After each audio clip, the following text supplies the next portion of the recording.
రాష్ట్ర ఆర్థిక పరిస్థితి గురించి, అప్పుల గురించి కొన్ని విషయాలు మీతో చెప్పాలన్న ఉద్దేశంతోనే ఈ సమావేశాన్ని ప్రత్యేకంగా నిర్వహిస్తున్నాం. ఏమున్నది, ఏడాది కాంగ్రెస్ పాలనలో గర్వకారణం. నిన్నటితో సరిగ్గా సంవత్సరం నిండింది. ముందుగా నేను మా పార్టీ నాయకులు, మా కార్యకర్తలకు కూడా హృదయపూర్వకంగా నేను ధన్యవాదాలు చెప్తా ఉన్నా. ఎందుకంటే బాక్సింగ్ క్రీడలో ఒక నానుడి, ఒక సామెత ఉంటుంది బాక్సింగ్ క్రీడకు సంబంధించి.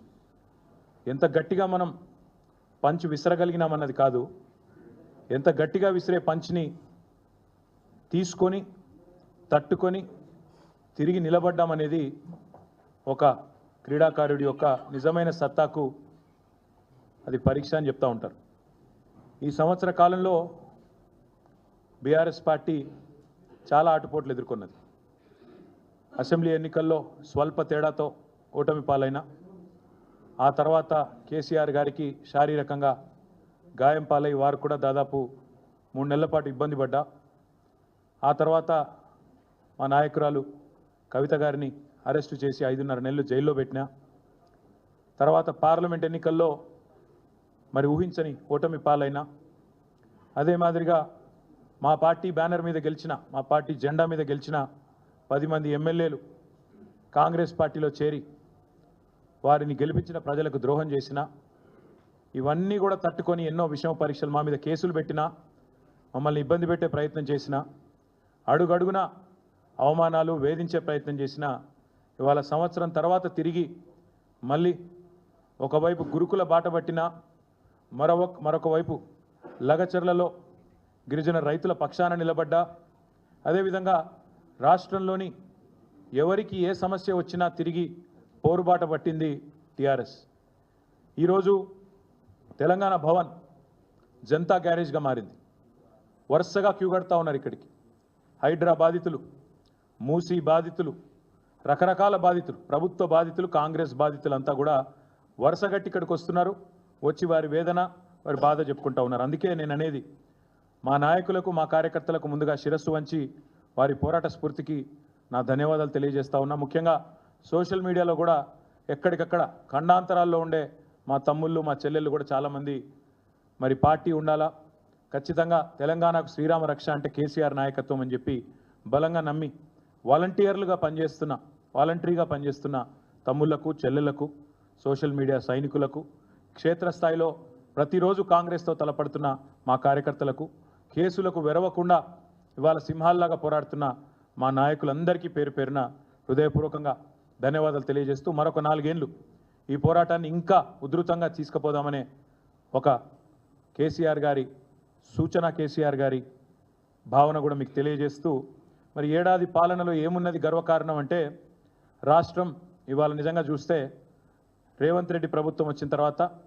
1,00,000 కోట్ల అప్పులు కొత్తాయి.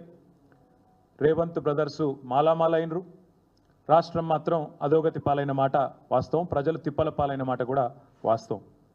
తెలంగాణ ప్రజలకు ఈరోజు రేవంత్ రెడ్డి పాలన, కాంగ్రెస్ సర్కారు పాలన అంటే గుర్తొచ్చేది ఒకవైపు 1,00,000 కోట్ల అప్పులు, మరొక వైపు వారు చేసిన దారుణ ఘాతకాలు, తప్పులు.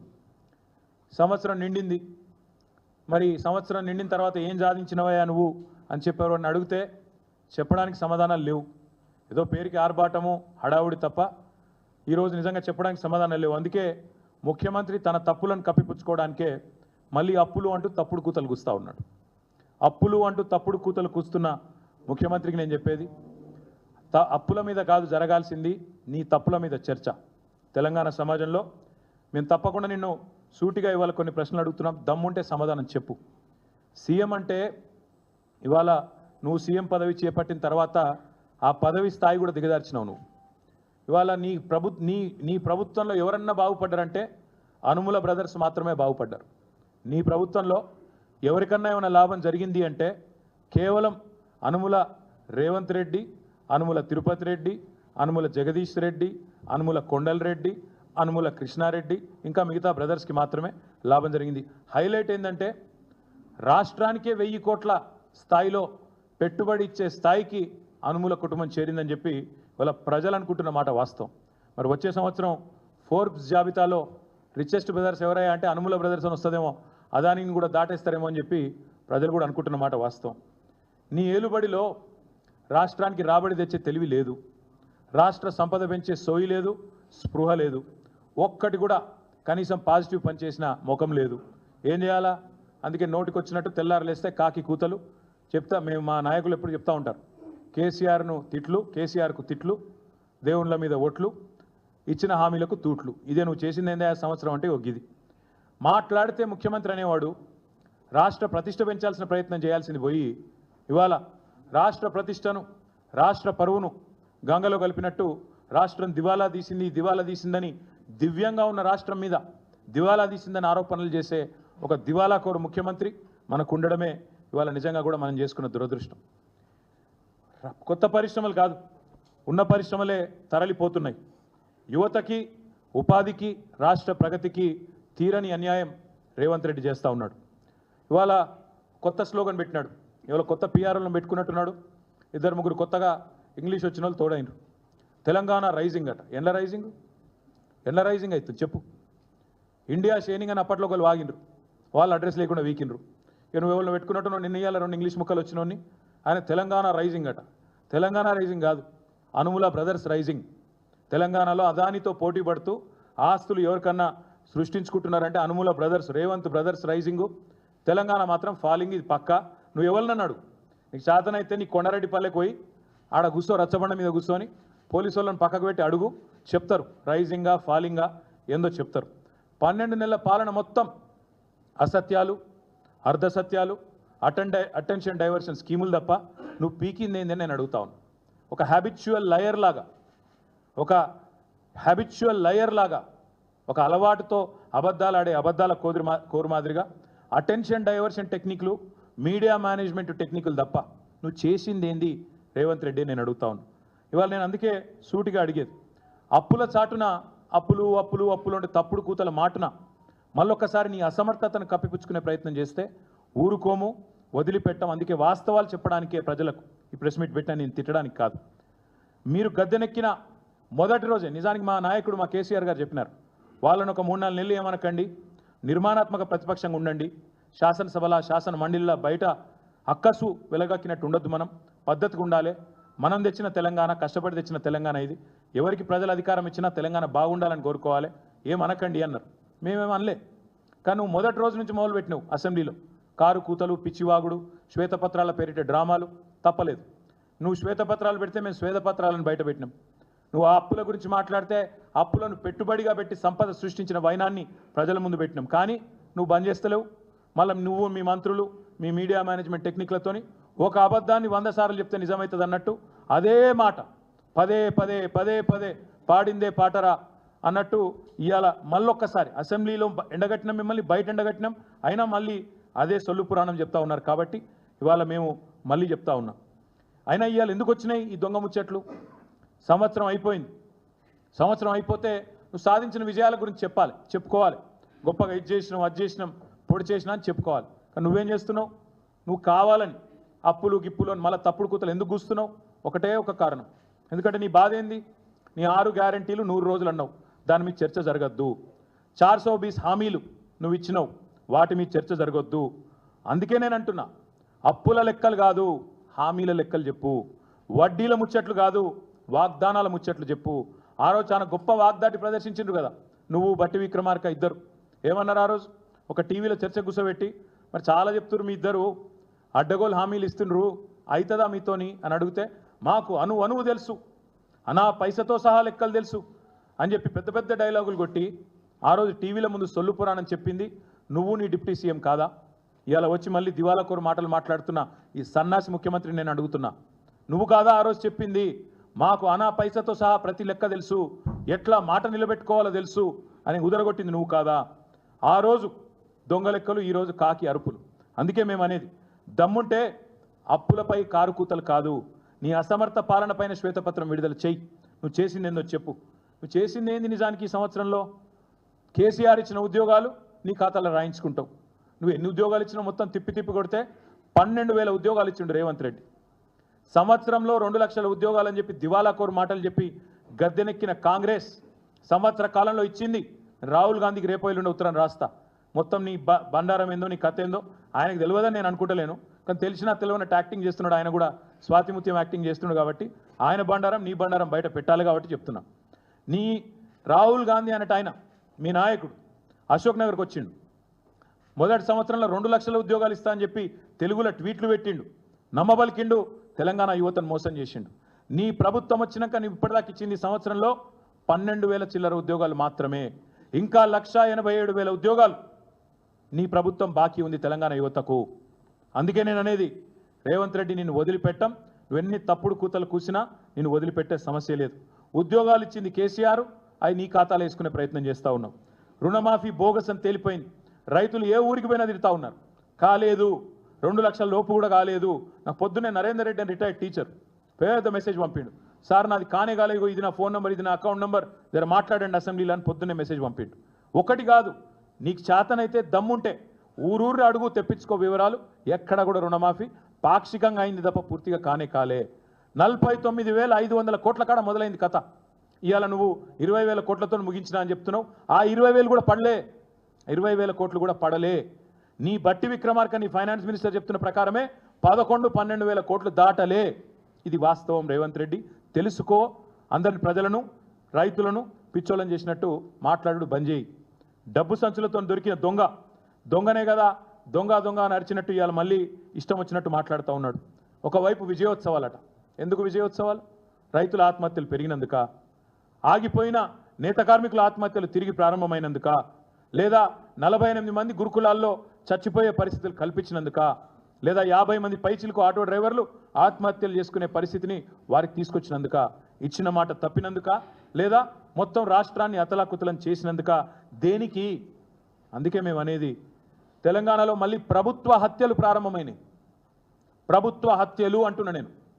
నీ మాట నేనే వాడుతున్నా, నువ్వే అను గతంలో. ఉద్దేశపూర్వక క్రిమినల్ నెగ్లిజెన్స్ వల్ల ఎవరు మరణించినా అది ప్రభుత్వ హత్యనే అని ఆనాడు ప్రతిపక్షంలో ఉండి మీరే చెప్పిండ్రు. అందుకే నేను అంటున్నా, ఇవాళ చనిపోయిన గురుకుల పిల్లలు ప్రభుత్వ హత్యలే. మొన్న చనిపోయిన శైలజది ప్రభుత్వ హత్యనే. చనిపోయిన ఆటో డ్రైవర్లన్నీ ప్రభుత్వ హత్యలే. చనిపోయిన రైతులై ప్రభుత్వ హత్యలే. బలవన్మరణానికి పాల్పడ్డ ఆత్మహత్యలు చేసుకున్న నేత కార్మికులై ఖచ్చితంగా ప్రభుత్వ హత్యలే. అందుకే తెలంగాణలో మళ్ళీ ప్రభుత్వ హత్యల పరంపర ప్రారంభమైంది అంటున్నా. మేము గురుకులాల్లో ఉన్న పిల్లలను ఎవరెస్ట్ ఎక్కించినాం, నువ్వు వాళ్ళని పాడెక్కిస్తా ఉన్నావు. ఇంతకంటే నీచం ఇంకోటి ఉంటుందా? ఇంతకంటే నీచమైన ప్రభుత్వం ఇంకోటి ఉంటుందా? కనీసం పిల్లలకు బువ్వ చక్కగా పెట్టలేక మా ఆర్ఎస్ ప్రవీణ్ కుమార్ మీద ఏడుపులు. ఆయన కుట్ర చేసిండట, నేను కుట్ర చేసినమాట. సిగ్గన్నా ఉండాలా కనీసం మాట్లాడడానికి. ఇదో ప్రభుత్వం, మీదో బతుకు. మేము ఇవాళ మీ ముందు మీతో పాటు మొత్తం రాష్ట్ర ప్రజల ముందు కొన్ని విషయాలు స్పష్టంగా చెప్పదలుచుకున్నాం. ఇవాళ రేవంత్ రెడ్డి గారి దిక్కుమాలిన ప్రభుత్వం చెప్తున్న దివాలాకోరు మాటలకు ఇవి సమాధానాలు. ఆర్బీఐ లెక్కలు, సోషియో ఎకనామిక్ సర్వే లెక్కలు ఇవి నాయిగావు. మేము 10 ఏళ్లలో ఏం చేసినాం అంటాడు. తెలంగాణ 10 ఏళ్లలో కేసీఆర్ ఏం చేసిండు? ఈ సన్నాసి మాటలు మాట్లాడేది. మేము దివ్యమైన తెలంగాణగా మేము మార్చినాం, లెక్కలతో సహా నేను చెప్తా. 10 ఏళ్ల ప్రస్థానంలో స్వరాష్ట్రంగా మారడమే కాదు, అసలు వీళ్ళకు పరిపాలన వస్తుందా, తెలంగాణలోకి అంత సీనుందా అని మాట్లాడిన వాళ్ళందరూ నోర్లు ముయించే విధంగా ప్రగతి శిఖరాలను అందుకున్నది తెలంగాణ కేసీఆర్ గారి నాయకత్వంలో. విఫల రాష్ట్రం అవుతుందని చెప్పి పిల్లి శాపాలు పెట్టిన సన్నాసుల నోర్లు ముయించే విధంగా అద్భుత విజయ తీరాలను చేరుకున్నది Telangana. Most successful state in ఇండియాగా ఆనాడు తీర్చిదిద్దింది కేసీఆర్ గారి నాయకత్వం. ఈ రోజుకి కూడా కాకపోతే నీకు అది ఇముడతలేదు. కేసీఆర్కి మంచి పేరు వస్తే, తెలంగాణకు మంచి పేరు వస్తే, తెలంగాణకు మంచి పేరు వచ్చినా కేసీఆర్కే వస్తుందని చెప్పి ఇవాళ ఇప్పటికి కూడా అదే తప్పుడు కూతలు కూస్తూ ఉన్నాం. కేవలం మీ పరిపాలన యొక్క వైఫల్యాలను, మీ చాతగాంతనాన్ని కప్పిపుచ్చుకోవడానికే చిల్లర మాటలు. నేను 3 విషయాలు మీ ముందు చెప్తా ఉన్నా. Socio economic survey, reserve bank of India లెక్కలు, ఇతర ఆర్థిక అభివృద్ధి సూచికలు. ముందుగా డెవలప్మెంట్ ఎక్స్పెండిచర్, ఇది నా లెక్క కాదు, సోషియో ఎకనామిక్ సర్వే చెప్పింది, తెలంగాణ ప్రభుత్వమే ప్రచురించిన లెక్క, పోయిన సంవత్సరం ప్రచురించిన లెక్క. దీని ప్రకారం డెవలప్మెంట్ ఎక్స్పెండిచర్ అంటే అభివృద్ధి పనుల మీద పెట్టే వ్యయం రూపాయి ఉంటే ఎంత? తెలంగాణలో మేము చేసిన మొత్తం నికర ఖర్చులో 10 ఏళ్లలో అభివృద్ధి కోసం పెట్టిన ఖర్చు 74%, 74% is development expenditure. This is the highest in the country for any state. ఇది మూర్ఖులకు, ఇక్కడ ఉండే సన్నాసులకు, కాంగ్రెస్ సన్నాసులకు తెలియకపోతే మేము చేయగలిగింది చదువుకోవాలి. మా లెక్క కాదు, సోషియో ఎకనామిక్ సర్వే లెక్క ఇది. చదువుకోండి, కాపీ లేదంటే నేను పంపిస్తా. 100 రూపాయలు ఖర్చు పెడితే 74 రూపాయలు డెవలప్మెంట్ మీద ఖర్చు పెడితే దాన్ని తప్పులు మాట్లాడితే ఏమనాలి మిమ్మల్ని నేను? అదేవిధంగా committed expenditure as percentage of revenue receipts అంటే రాష్ట్రానికి వచ్చే ఆదాయంలో ఉద్యోగుల జీతభత్యాలు, అప్పులు, పెన్షన్లు ఇవన్నీ తీసేస్తే ఎంత మిగులుతుంది అని చెప్పే లెక్క. అగో దాని ప్రకారం తెలంగాణకు వచ్చిన ప్రతి రూపాయి ఆదాయంలో జీతాలకు, భత్యాలకు, పెన్షన్లకు, వడ్డీలకు పోయేది కేవలం 47 పైసలు. మిగతా 53 పైసలు బ్రహ్మాండంగా మీకు అభివృద్ధి కోసం అందుబాటులో ఉంది. దేశంలో అతి తక్కువ కమిటెడ్ ఎక్స్పెండిచర్ ఉన్న రాష్ట్రాలలో తెలంగాణ ఒకటి. ఇది అక్షర సత్యం. ఇది not my report, socio economic survey. 47 పైసలు పోతే ఇంకా 53 పైసలు మిగులుతాయి కదా, అందుబాటులో ఉన్నాయి కదా, చేతనైతే ఖర్చు పెట్టచ్చు కదా. ఆ తెలివి లేదు. నోరు బారేసుకోవడం, పనికి మళ్ళీ కారు కూతలు కోయడం, ఇంకా మళ్ళీ మీదికెళ్ళి చిల్లర మాటలు.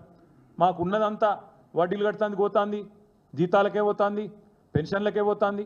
అది కూడా మీకు తెలవాలి. దయచేసి నేను పత్రికా మిత్రులను కూడా కోరుతా ఉన్నా. వాళ్ళు ఏ సొల్లు పడితే ఆ సొల్లు వాగితే మీరు అదో బైబిల్లో స్క్రిప్చర్ అన్నట్టు లేకపోతే ఇంకోటి అన్నట్టు మీరు రాయడం చాలా దారుణం. యాజ్ ఇట్ ఈస్ ప్రచురించడం, ఫ్యాక్ట్ చెక్ చేయకుండా చాలా చాలా దారుణం. దయచేసి నేను చెప్పే దానిలో కూడా తప్పుంటే ప్లీజ్ ఫ్యాక్ట్ చెక్. వాళ్ళు చెప్పే దానిలో తప్పున్నా ఫ్యాక్ట్ చెక్ చేయండి. ఆపోజిషన్ చెప్పేదైనా, గవర్నమెంట్ చెప్పేదైనా అవి వేదాలు కాదు, అవేం బైబిల్ సూక్తులు కాదు, అవేంలో ఖురాన్లోనో లేకపోతే ఇంకో దానిలోనో రాసిన గొప్ప విషయాలు కాదు. అందుకే మేము చెప్పేది, అసలు ఈ ముఖ్యమంత్రికి కానీ ఈ క్యాబినెట్ కానీ కనీస పరిజ్ఞానం, కనీస అవగాహన లేదు. వాళ్ళు మాకు అప్పజెప్పిపోయిన నాడు రాష్ట్రాన్ని 2014లో ఆనాడు అప్పజెప్పిపోయిన నాడు రెవెన్యూ సర్ప్లస్ 369 కోట్లు, 369 crores. ఈరోజు 2023లో డిసెంబర్లో మేము వీళ్ళకి అప్పజెప్పిపోయిన నాడు రెవెన్యూ సర్ప్లస్ 5,944 crores. 5,944 crores అంటే 16 రెట్లు ఎక్కువ సర్ప్లస్తో మీకు అప్పజెప్పి వచ్చినాం మేము. రెవెన్యూ సర్ప్లస్ అంటే ఏంది అసలు? Revenue receipts minus revenue expenditure. Revenue receipts అంటే ఏంది? రాష్ట్రం యొక్క సొంత ఆదాయం, కేంద్రం మీద గ్రాంట్స్ మీద ఆధారపడకుండా రాష్ట్రం యొక్క సొంత ఆదాయం ఏదైతే ఉంటుందో దాన్ని రెవెన్యూ రిసీట్స్ అంటారు. అంటే దబ్బన మోడీకి కోపం వచ్చింది, రూపాయి ఇయ్యడనుకో, రూపాయి కూడా ఇయ్యడనుకో, మరి అప్పుడు రాష్ట్రం మిగుల్లో ఉంటుందా లేక లోట్లో ఉంటుందా అనేది పాయింట్. మోడీకి కోపం వచ్చి కేంద్రం నుంచి మనకు రావాల్సిన పైసా ఒక్కటి రాకపోయినా, లేదా డెవల్యూషన్ కూడా మనకు రాజ్యాంగబద్ధంగా రావాల్సింది రాకపోయినా, తెలంగాణ యొక్క పరిస్థితి ఏంటి అంటే ఆర్థిక పరిస్థితి మేము వదిలిపెట్టిపోయినాడు, మేము దిగిపోయినాడు. రెవెన్యూ రెసీట్స్ పరంగా చూస్తే అగ్రభాగాన భారతదేశంలో ఉన్నాం, టాప్ సెకండ్ ప్లేస్లో ఉన్నాం. Revenue receipts minus revenue expenditure అంటే రెవెన్యూ ఎక్స్పెండిచర్ అంటే ఏంటిది? శాలరీ, ఉద్యోగుల జీతభత్యాలు, డిఏలు, వాళ్ళకిచ్చే ఇంక్రిమెంట్లు, అదేవిధంగా పెన్షనర్ల పెన్షన్లు, అన్నిటికన్నా ముఖ్యంగా రాష్ట్రం చేసిన అప్పులకు, రాష్ట్రానికి ఉన్న అప్పులకు కట్టే వడ్డీతో సహా ఇవన్నీ, అండ్ సబ్సిడీలు, ఇవన్నీ తీసేసినాక కూడా రెవెన్యూ రిసీట్లకు వెళ్ళి రెవెన్యూ ఎక్స్పెండిచర్ తీసేసినాక మేము దిగిపోయిన నాడు 5,944 కోట్ల రెవెన్యూ సర్ప్లస్తో అప్పచెప్పినాం. అందుకే నేను అనేది, ఇప్పటి నుంచి ఎవరైనా తప్పుడు కూతలు కూస్తే మేమేదో వాళ్ళు కనీసం వడ్డీలు కట్టలేక అప్పుల పాలైపోయి జీతాలు ఇవ్వలేక అంటే, అయితే మీకు బడ్జెట్లో ఏం పెట్టినో అదన్న తెలియదు, మీరు పెట్టిన బడ్జెట్లో ఏముందో మీకే తెలియదు. మీ రెవెన్యూ మంత్రి పెట్టింది ఇప్పుడు లెక్క, నేను చెప్పింది కాదు. మీ ఫైనాన్స్ మినిస్టర్ పెట్టిన లెక్క ఇది, డిప్యూటీ సీఎం పెట్టిన లెక్క. మొన్న బడ్జెట్లో 5,944 crore అన్ని ఖర్చులు పోను, రాష్ట్ర సొంత రెవెన్యూ, సొంత ఆదాయం మైనస్ జీతాలు, భత్యాలు, వడ్డీలు, సబ్సిడీలు పోతే మిగులు ఉంది అని చెప్తా ఉన్నారు. మరి మీరు ఎందుకు ఈ తప్పుడు కూతలు కూస్తున్నారు? నేను ఇంకొక మాట ఇక్కడ చెప్తా ఉన్నా. ఎంత గోబెల్స్ మాటలు అంటే, ఇంత పెద్ద ఎత్తున సర్ప్లస్తో అప్పచెప్పిపోతే చిల్లర మాటలు. 7 లక్షల కోట్ల అప్పులు. ఈ 7 లక్షల కోట్ల అప్పులు అనే దానికంటే అంతకంటే పెద్ద అబద్ధం ఇంకోటి లేదు. నిజానికి అబద్ధానికి అంగిలాగు దొరికితే ఇప్పుడు అనుముల రేవంత్ రెడ్డి అవుతాడు. అబద్ధానికి అంగిలాగు దొడిగితే అనుముల రేవంత్ రెడ్డి అవుతాడు. గింత చిల్లరన ఒక ముఖ్యమంత్రి అంటాడు. కేసీఆర్కు 1000 ఎకరాల ఫామ్ హౌస్ ఉందట. నువ్వు ముఖ్యమంత్రివా లేకపోతే రియల్ ఎస్టేట్ బ్రోకర్వా? నాకు తెలియక అడుగుతా. 1000 ఎకరాల ఫామ్ హౌస్ ఉందా కేసీఆర్కి? నీ దగ్గరనే ఉంది కదా మొత్తం రెవెన్యూ రికార్డ్స్, తీ బయట పెట్టు. కేసీఆర్కు 1000 ఎకరాల ఫామ్ హౌస్ ఉంటే నీకు రాసిస్తాం, చలో నిజంగానే ఉంటే చూపెట్టు, బయట పెట్టు. సిగ్గు శరం ఏమైనా అనుకుంటారేమో అనే ఇంగితం ఏది లేదు. ఏది పడుతుంది ఉర్రాలే, మీడియా మేనేజ్ చేయాలి, నా డబ్బాలో వచ్చినట్టు చూసుకోవాలి, యూట్యూబ్లలో ఆన్లైన్లో చిల్లర ప్రచారాలు చేయాలి, గంతే. 7 లక్షల కోట్లు కూడా అసలుంటిదే చిల్లర ప్రచారం. మళ్ళొక్కసారి చెప్తా ఉన్నా, తెలంగాణ ప్రభుత్వం ఈరోజు మీకు ఒక మాట స్పష్టంగా చెప్పాలి. ముందు ఏ రాష్ట్రమైనా తన యొక్క ఆస్తులు అప్పులు రెండిటి పరిగణలోకి తీసుకొనే అప్పిచ్చేవాడు అప్పిస్తాడు. ఆ రాష్ట్రం యొక్క పరపతి ఏందని బట్టి దాన్ని డెట్ జిఎస్డిపి రేషియో అంటారు. అప్పు మరియు మీ జిఎస్డిపి, మీ రాష్ట్రం యొక్క స్థూల ఆదాయం, ఈ రెండిటి పరిమాణాన్ని తీసుకొని నిష్పత్తి తీసుకొని దాని ఆధారంగానే ఎవడన్నా అప్పిస్తాడు. ఇవాళ తెలంగాణ భారతదేశంలోనే హైయెస్ట్ ఫిజికల్ ప్రూడెన్స్ ఉన్న రాష్ట్రాల్లో తెలంగాణ ఒకటి. అత్యల్పంగా డెట్ జిఎస్డిపి ఉన్న రాష్ట్రాల్లో కింది నుంచి ఉంటాం మనం 4వ 5వ స్థానంలో. మీరు చూడండి ఒక్కసారి కాంగ్రెస్ వాళ్ళ లెక్క. పంజాబ్ రాష్ట్రం మొన్నటిదాకా వీళ్ళే పరిపాలించి రాప్ కంటే ముందు అక్కడ డెట్ జిఎస్డిపి రేషియో 44.1%. మొన్నటిదాకా కాంగ్రెస్ పరిపాలనలో ఉన్న పంజాబ్లో 44.1% డెట్ జిఎస్డిపి. ఈరోజు హిమాచల్ ప్రదేశ్లో కాంగ్రెస్, అక్కడ డెట్ జిఎస్డిపి 42.5. రాజస్థాన్ మొన్నటిదాకా కాంగ్రెస్ 36% డెట్ జిఎస్డిపి. అదే తెలంగాణ 27%, కర్ణాటక 23%. అంటే దాదాపు మనకు దగ్గరలో ఉంది. మరి తెలంగాణ అప్లపాలైందంటే మరి రాజస్థాన్, హిమాచల్, పంజాబ్ అవన్నీ పీకినాయి, ఎత్తిపోయినాయి మొత్తం.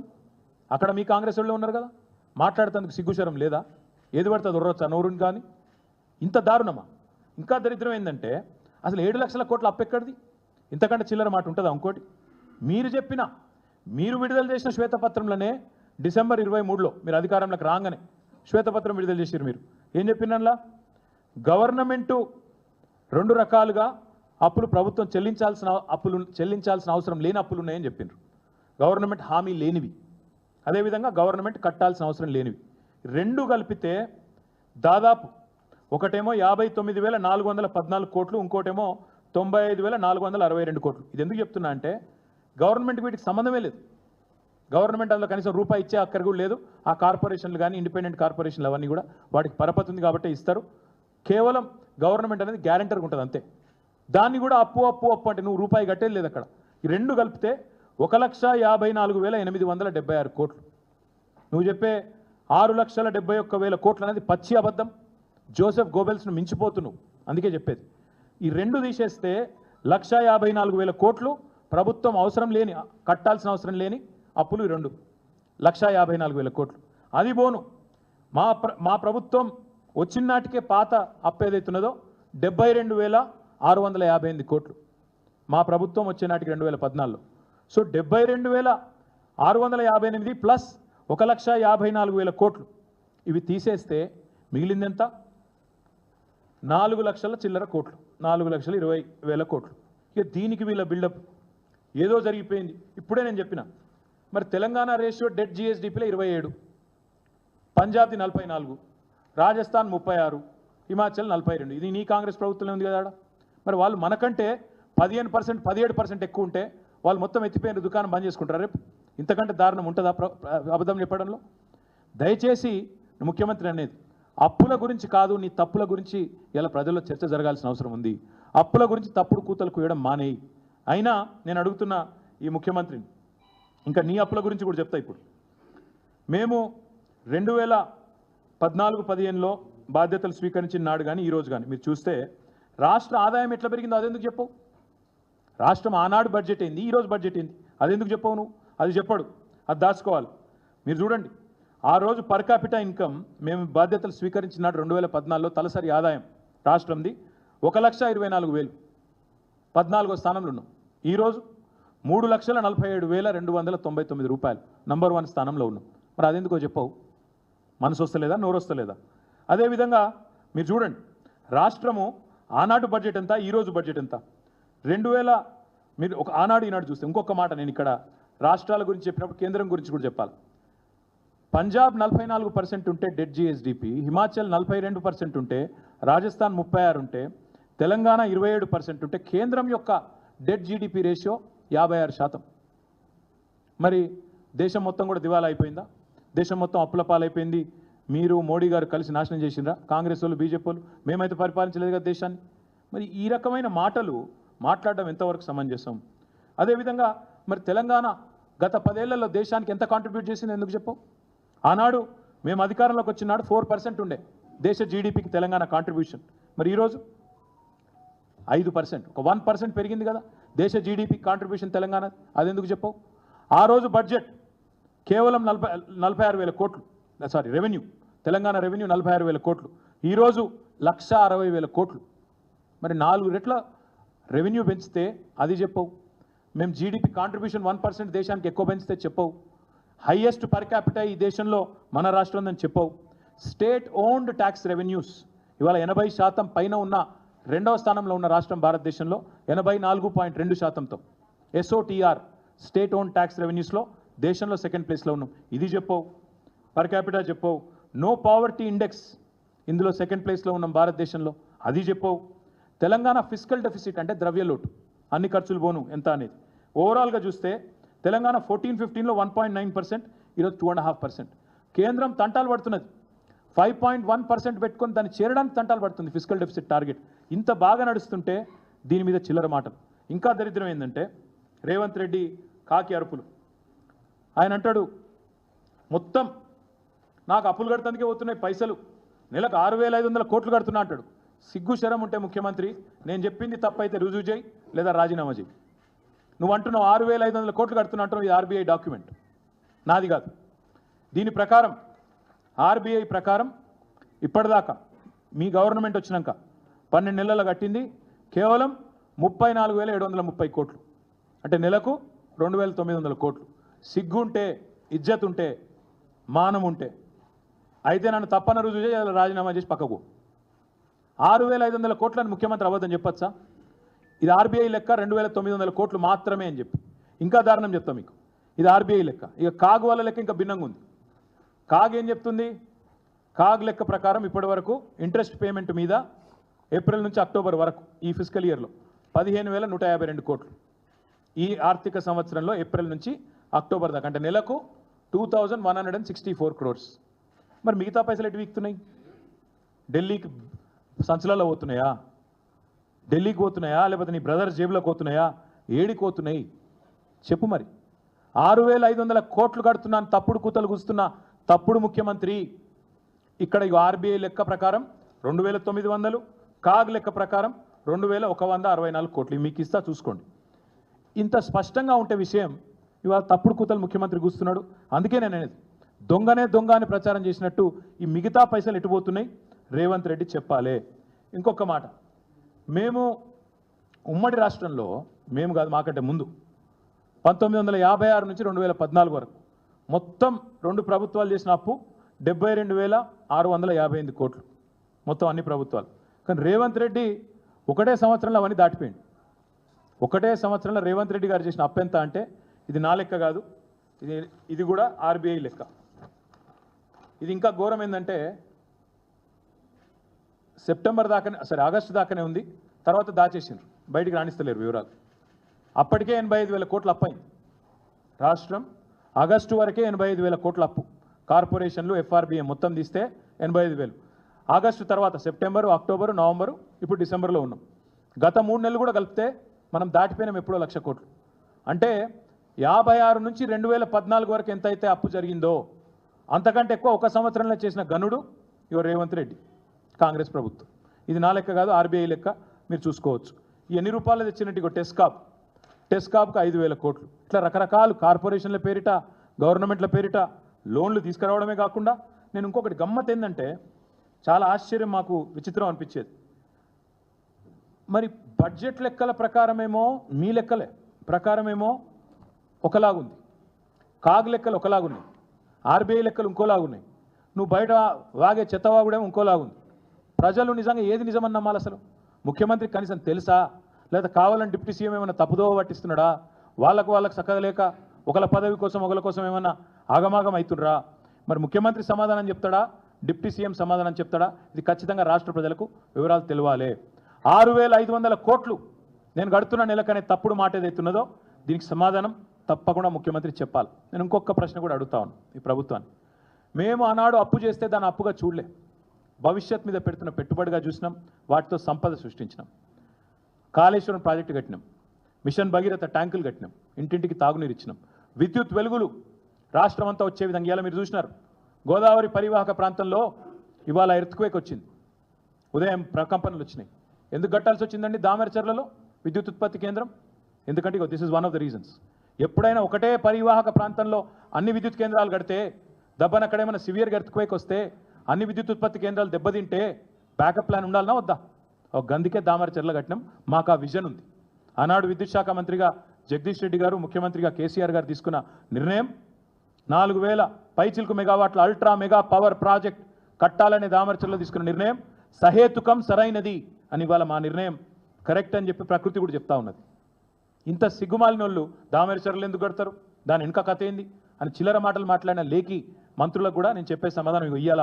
ఎర్త్క్వేక్ ఏదైతే వచ్చిందో మొత్తం గోదావరి పరివాహక ప్రాంతంలో వచ్చింది. అది 5 వచ్చింది రిక్టర్ స్కేల్ మీద. ఎక్కువ వచ్చింటే మొత్తం విద్యుత్ కేంద్రాలు బంద్ అయిపోయింటే ఇప్పటికి రాష్ట్రం మొత్తం చీకట్లు ఉండకపోతుండేనా? ఒక గందికే కట్టినాం దామరచెర్లలా.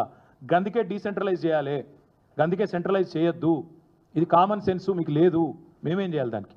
మేము బ్రిడ్జిలు కట్టినాం, రోడ్లు కట్టినాం, ఫ్లైఓవర్లు కట్టినాం, అండర్ పాస్లు కట్టినాం, టీ హబ్బులు కట్టినాం, టీ వర్క్స్ కట్టినాం, జిల్లాకు ఐటీ సెంటర్లు కట్టినాం. నేను అడుగుతున్నా రేవంత్ రెడ్డి, 1,00,000 కోట్ల అప్పు దాటినావు, నువ్వు కట్టింది ఒక్కటి చూపెట్టు. నువ్వు కట్టింది ఒక్క ఇటుక ఎక్కనన్నా ఉన్నాయి గులగొట్టుడు తప్ప పీకిందేంది నువ్వు? పేదల ఇండ్లు హైదరాబాద్లో మూసీ కాడ గులగొడుతీవి, సున్నం చెరువు కాడ గులగొడుతీవి, హైడ్రా పేరు మీద బీభత్సం చేస్తీవి. ఒక్క మంచి పని, ఒక్క ఇటుక ఎక్కడన్నా? మేము తీసుకొచ్చిన కంపెనీలకు రిబ్బన్ కటింగ్ చేసి పోజులు కొట్టుడు కాదు. మేము కోకాకోలా తెస్తే నేను ఆడపోయి ఈ మొగోడు ఏదో పెద్ద పోజులు కొట్టినట్టు ఇట్లా పట్టుకోయిందో ఇట్లా. నువ్వు పీకిందేముందల్లా? కాళేశ్వరం నీళ్లు తెచ్చింది మేము, కోకాకోలా తెచ్చింది మేము. నువ్వు రిబ్బన్ కటింగ్లకు మాత్రం పనికొచ్చే పనికి మాలిన ముఖ్యమంత్రివి. దానికి కూడా పెద్ద పోజు. ఒక రోడ్ వేసినావా? ఒక బ్రిడ్జ్ కట్టినావా? ఒక్క ప్రాజెక్టు కట్టినావా? ఒక ప్రాజెక్టు ఇటుక పెట్టినావా? మరి ఏడవైనాయి పైసలు? 1,00,000 కోట్లు ఏడవైనాయి. ఇప్పుడు నువ్వు చెప్పిన అప్పుల లెక్క తప్పని చూపెట్టినా, నువ్వు కట్టే మిత్తి లెక్క తప్పని చూపెట్టినా, మరి మిగతా పైసలు ఎక్కడ పోయినాయి చెప్పాలి. బ్రదర్స్ జేబులకు పోతున్నాయా? రాహుల్ దగ్గర పోతున్నాయా? ఢిల్లీకి పోతున్నాయా? శ్వేతపత్రం విడుదల చేయాలి. ఏ ప్రాజెక్టు కట్టకుండానే, ఏ ఒక్క హామీ నెరవేర్చకుండానే ఒక్క ముసలాయనకు, ఒక్క ముసలమ్మకు పెన్షన్ పెంచినవా? అసలు 2 నెలలు ఎగ్గొట్టినావు సిగ్గు లేకుండా. అయినా మళ్ళీ 1,00,000 కోట్లు అప్పు చేసినావు. పోనీ ఒక్క ఆడపిల్ల పెళ్లికి తులం బంగారం ఇచ్చినవా? అయినా సిగ్గు లేకుండా 1,00,000 కోట్లు అప్పు చేసినావు. ఒక్క రైతుకు రైతు భరోసా ఇచ్చినవా? ఒక్క ఖమ్మం జిల్లా పోయి నరికితివి 17,500 రూపాయలు ఇస్తున్నా అంటివి. ఒక్కల ఖాతాలో పడ్డాయా? చూపెడతావా? సిగ్గు లేకుండా ఇన్ని అబద్ధాలు చెప్పి 1,00,000 కోట్లు అప్పు చేసి మళ్ళా తప్పుడు కూతలు. అందుకే నేను అనేది, రాష్ట్ర సంపద పెంచే తెలివి లేని, తెలివి తక్కువ సన్నాసులు, దద్దమ్మలు మాత్రమే ఈ చెత్త మాటలు మాట్లాడతారు. ఎందుకంటే 27.8% ఉన్న డెట్ జిఎస్డిపి రేషియో ఉన్న తెలంగాణను దూషిస్తే 100 పైచిల్కు శాతం డెట్ జీడిపి రేషియో ఉంటుందండి అమెరికాది. జపాన్ది 200% ఉంటుంది. మరి వాళ్ళు తెలివి తక్కువలా? మనకు వాళ్ళకంటే ఎక్కువ తెలివి ఉందా? దయచేసి చైతన్యవంతమైన తెలంగాణ సమాజాన్ని మోసం చేసే ప్రయత్నం మానుకో. అప్పుల గురించి చెత్త మాటలు మాట్లాడకు. పని చేయి. 420 హామీలు ఇచ్చినావు, వాటిని నిలబెట్టుకో. వ్యవసాయం నీ పాలనలో ఒక 1 ఇయర్లోనే ఇలా రైతుల ఆత్మహత్యల పాలైంది. చేనేత కుటుంబాల్లో మరణ మృదంగం మారుమవుతున్నది. పారిశ్రామిక రంగం కుదేలవుతున్నది. తెలంగాణ పల్లె మళ్ళొక్కసారి కన్నీరు పెడుతున్నది. చేతనైతే వాటిని మంచిగా చూడు, లేదంటే అబద్ధాలు చెప్పడం అని కనీసం మానేయాలని చెప్పి ముఖ్యమంత్రికి చెప్తూ, మళ్ళొక్కసారి దయచేసి మీడియాతో కూడా విజ్ఞప్తి, ముఖ్యమంత్రి నోట్లకెళ్ళి రాగానే అవన్నీ జీవోలు అయిపోవు. ఈయననే చెప్పిండు ఒకసారి ఏదో మీటింగ్లో, నా నోట్లకెళ్ళి ఒక మాట వచ్చిందంటే జీవో అన్నాడు. జీవోనా మన ఇంతవరకు అది కాని కూడా కాలే. ఆయన నోట్లకెళ్ళి రాగానే అవేం వేదాలు కావు, అవేం శిలా శాసనాలు కావు, ఆయన ఏం శివగామి కాదు. కాబట్టి మీరు కూడా జర ఫ్యాక్ట్ చెక్ చేయండి. 1-2 సార్లు ఆయన మాట్లాడగానే చెత్త మాటలు అవే నిజాలు అనుకొని ప్రచురించి తాటికాయంత అక్షరాలతోని ప్రజలను మీరు కూడా ఈ సంబరాల రాంబాబు గారి గోల్మాల్ గోవిందంలో మీరు కూడా పడి ఆగం కాకండి. దయచేసి మీరు కూడా కొద్దిగా జాగ్రత్తగా, కొద్దిగా వీళ్ళు మాట్లాడే, ఎందుకంటే కాంగ్రెస్లకు పుట్టుకతోనే అబద్ధాలు వచ్చి వాళ్ళకి అబద్ధము వాళ్ళు సంయుక్తంగా పుట్టినరు. కాబట్టి కొద్దిగా జాగ్రత్తగా దయచేసి వాళ్ళు మాట్లాడే మాటలను జాగ్రత్తగా ఫ్యాక్ట్ చెక్ చేయాలని చెప్పి మీడియాకు కూడా విజ్ఞప్తి చేస్తూ మళ్ళొకసారి మీ అందరికీ ధన్యవాదాలు.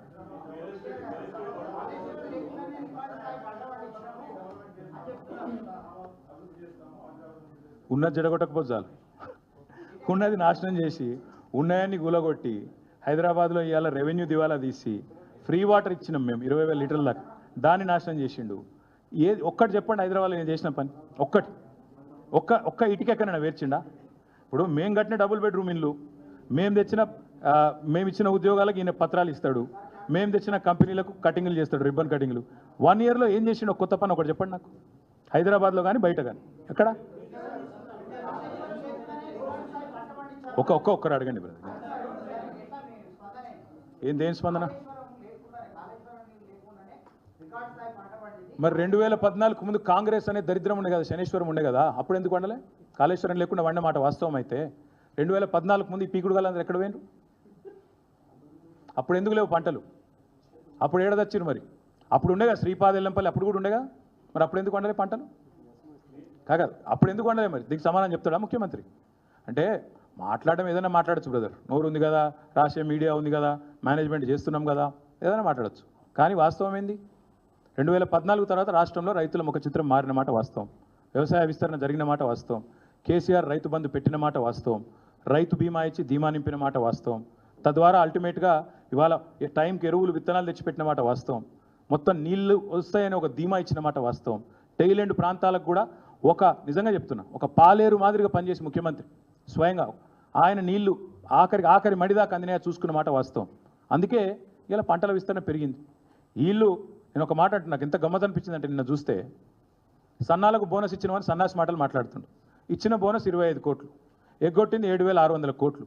ఎవడన్నా మెడకామి తలకాయనోడు మాట్లాడతారా బ్రదర్? నేను ఏదో పొడిచినా అని సిగ్గుచరం ఉందా మాట్లాడి? కనీసం పక్కనున్న వాళ్ళని చెప్పారా పెద్దోళ్ళు, తుమ్మల నాగేశ్వరరావు గారు లాంటి పెద్దోళ్ళు పిచ్చి మాటలు మాట్లాడకని?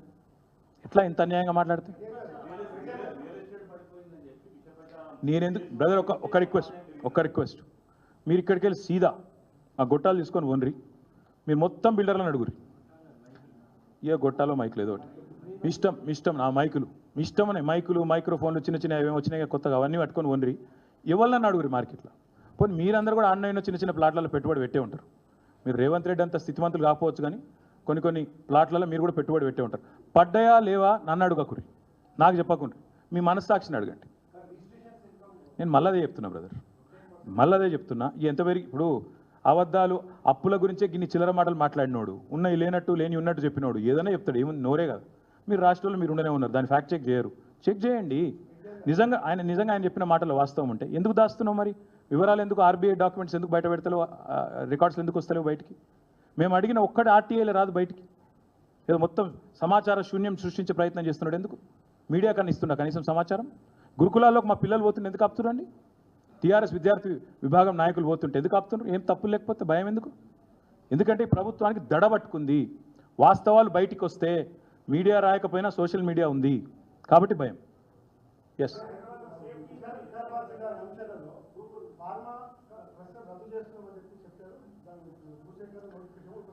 ప్రభుత్వం 20 చోట్ల ఫార్మా విలేజ్లు ఏర్పాటు చేస్తామని ప్రకటించింది.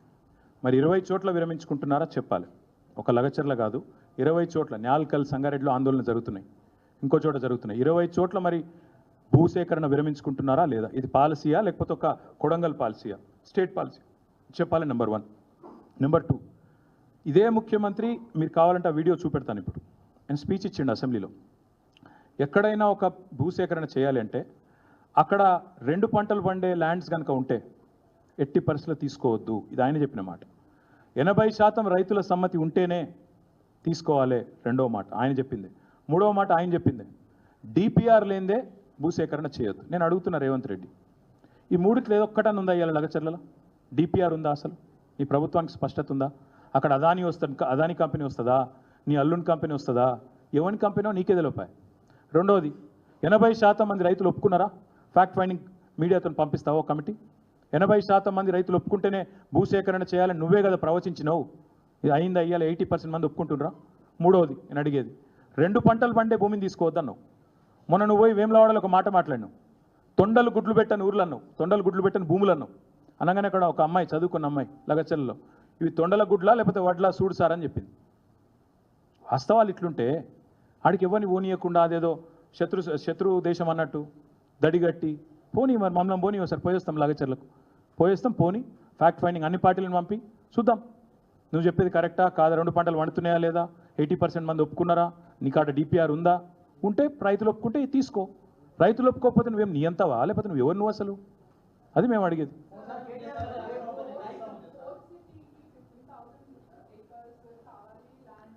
ఉన్న సిటీని చెడగొట్టకపోతే చాలమ్మా, ఉన్న సిటీని నాశనం చేయకపోతే చాలు. ఉన్న సిటీని ఇప్పటికే సర్వనాశనం చేస్తున్నాడు. ఉన్న సిటీలో వర్క్స్ అన్నీ అయిపోయినాయి. ఎస్ఆర్డిపి పనులు లేవు, metro water supply and sewerage board కాడ డబ్బులు లేవు. నేను మున్సిపల్ మంత్రిగా పనిచేసిన కాబట్టి అందులో ఉండే అధికారులు అప్పుడో ఇప్పుడు ప్రేమపూర్వకంగా ఏమో కలిస్తే చెప్తుంటారు, సార్ మొత్తం ఈయన పట్టించుకుంటలేడు, టైం ఇస్తలేడు, నాశనం చేస్తాం. ఉన్న సిటీని నాశనం చేయపోసాలి మహానుభావుడు. ఎందుకంటే ఇట్లా కొత్త సిటీలు కడతాం చేస్తామంటే cities are not built. You cannot create new cities just by acquisition of land or by constructing a few buildings. That's not how things work. Hyderabad was not built in a day. Rome was not built in a day. Hyderabad has, become what it has over 440 years. So Revant Reddy needs to know that running a government is not like running a real estate business. Unfortunately, ఆయనకు తెలిసింది కదా ఒక్కటే, అది కూడా నాశనం చేస్తుండే. దరిద్రం ఏంటంటే ఆయనకు తెలిసిందే రియల్ ఎస్టేటు, అది ఒక్క పని తెలుసు ఆయనకు, అది కూడా అయితే. నేను ఇంకొక మాట మీరు అడిగారు కాబట్టి చెప్తున్నా. 4th సిటీ అన్నాడు, రైతులు 15,000 ఎకరాలు భూములు ఇవ్వాలంటున్నాడు. రేవంత్ రెడ్డి గారి కుటుంబానికి అక్కడే 500-600 ఎకరాల భూమి ఉంది, పక్కనే ఉంది. ఇస్తాడా రేవంత్ రెడ్డి? వెల్దండలో ఉంది, పక్కకే ఉంది. అక్కడ ఫార్మా విలేజ్కి ఇస్తాడా, లేకపోతే 4th సిటీకి ఇస్తాడా? అంటే ఇక నాది కాకపోతే ఎక్కడి దాకా దేకొచ్చా? నీ భూములు కాకపోతే నేను ఎవరిదల్లా గుంజుకుంటా, 15,000 ఎకరాలు గుంజుకుంటా, 30,000 గుంజుకుంటా. ఉన్న 14,000 ఎకరాలు ఏం చేస్తావో నీకే తెలియదు. లగచర్లలో ఎందుకు భూములు తీసుకుంటున్నావో నీకే తెలియదు. కేవలం ఏదో మాట్లాడాలి కాబట్టి మాట్లాడాలి, ఏదో ఎవరో వెనకకెళ్ళి ఎవరో రాసిచ్చిన నువ్వు చదివితే విజనరీ అంటారు సార్ నిన్ను అనగానే అది రాసిచ్చి చదివేసుడేనా? ఎందుకో తెలియదు. ఎందుకు 15,000 ఎకరాలు? My humble request to you also, all of you, దయచేసి please ask him the question. ఆయన మాట్లాడిస్తే మాట్లాడండి, అడగండి. మీ భూమి ఉంది కదా సార్ 400-500 ఎకరాలు వెల్దండలో ఇస్తారా అని అడగండి. మరి ఆయనకు ఒక నీతి, లగచర్లలో ఉండే పేద రైతులకు ఇంకో నీతి ఉండకూడదు కదా? కొండారెడ్డిపల్లె భూములు ఇస్తాడా, వెల్దండలో ఉండే భూములు ఇస్తాడా? 20 లక్షలు ఇస్తా అన్నాడు కదా ఎకరానికి, మేము ఇంకో 5 లక్షలు కల్పిస్తాం. 5 లక్షలు మీదికెళ్ళి బీఆర్ఎస్ ఇస్తుంది ఆయనకు. 20 లక్షలు ప్రభుత్వం దగ్గర తీసుకోమనండి, 5 లక్షలు మేము ఇస్తాం. 25 లక్షలకు చొప్పున రేవంత్ రెడ్డి కుటుంబానికి ఉన్న భూములు వెల్దండలో ఎకరానికి ఇస్తాడా మాకు? ఇమ్మనండి, అక్కడే పెడదాం ఫార్మా విలేజ్. మీ కల్వకుర్తిలో కూడా మీ కాంగ్రెస్ ఎమ్మెల్యే ఉన్నాడు, మీ ప్రభుత్వమే ఉంది, బ్రహ్మాండంగా మీ వాళ్ళే ఉన్నారు, మొత్తం మీ చుట్టాలే ఉన్నారు. నువ్వు పెట్టు 400-500 ఎకరాలు నీ కుటుంబానికి సంబంధించిన భూములు ఇవి, ఆడనే పెడదాం, ప్రజలకు మంచి చేద్దాం. మేమెందుకు వద్దంటాం? ఇక చాలేమో బ్రదర్.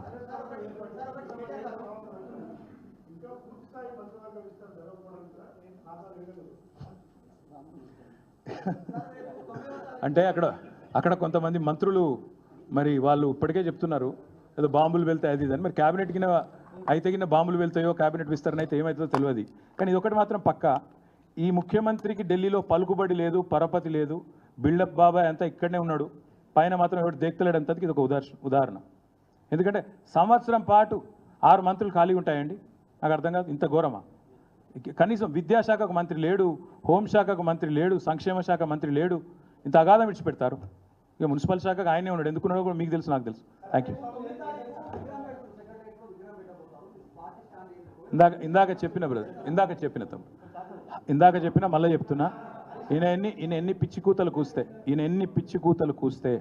ఎన్ని పిచ్చి పనులు చేసినా సెక్రటేరియట్ ముందట 4 ఏళ్ల తర్వాత ఉండేది రాహుల్ గాంధీ తండ్రి విగ్రహం కాదు, తెలంగాణ తల్లి విగ్రహమే ఉంటుంది. నెంబర్ 1. తెలంగాణ తల్లి కూడా ఈయన తీసుకొచ్చినట్టు ఇవాళ తలసరి ఆదాయంలో భారతదేశంలో అగ్రభాగాన్ని ఉన్న రాష్ట్రం తెలంగాణ. ఈ రాష్ట్రానికి తల్లి కూడా అంతే బ్రహ్మాండంగా ఒక ఆస్పిరేషనల్ చిహ్నంగా ఉండాలి, ఐకన్గా ఉండాలి.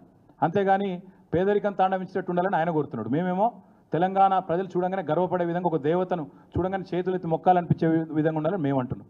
కాబట్టి ఆయన ఏం చేసుకున్నా జరగాల్సింది జరుగుతుంది. 4 ఏళ్ల తర్వాత మీరు చూస్తారు. హరీష్ రావు గారి మీద పెడతడమే కాదు, ఇవాళ రాష్ట్రంలోని మా నాయకత్వం మొత్తం మీద కేసులు పెట్టే ప్రయత్నం చేస్తున్నారు. మేము వీటికి నిన్న హరీష్ రావు గారు చెప్పారు, మేము భయపడం, 1 కాదు 1,00,000 కేసులు పెట్టుకున్నా భయపడం, వెనుకకు పోం, చీల్చి చెండాడుతూనే ఉంటాం. Thank you.